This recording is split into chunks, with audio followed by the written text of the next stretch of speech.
Orkestra Simfonike e Korçës ka nisur provat për koncertin e saj të radhës, i cili do të zhvillohet më 20 prill, në drejtimin e dirigjentit të njohur profesor Petrika Afezolli. Ky koncert premier do të shënojë hapjen e sezonit të ri artistik, duke sjellë për publikun një repertor të zgjedhur me vepra të njohura muzikore. Orkestra ka një përgjegjësi të jashtëzakonshme, ka një përkushtim profesional të admirueshëm dhe kjo është një nga stimulet që koncerti do ketë parametrat e një cilësie të padiskutueshme do të jetë në nivelin që edhe çdo profesionist, qoftë në Tiranë, kudo që do ta ketë pikë referimi. Dirigjenti Afezolli ka ndarë detaje mbi programin artistik, duke theksuar rëndësinë e këtij koncerti për jetën kulturore të qytetit të Korçës.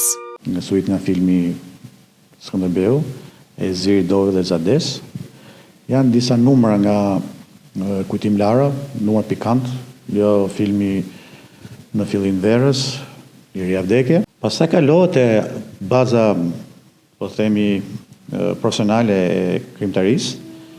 Fillohet me autor Mozart, janë 3 uvertura, Don Giovanni, Flauto Magjik, Dasma Figaros, dhe mbyllet me 3 valle pikante që Dvoržaku i ka në krimtarinë e vet shumë të njohur. Koncerti pritet të sjellë një eksperiencë të veçantë për ardashësit dhe të konfirmojë nivelin e lartë të interpretimit të orkestrës simfonike.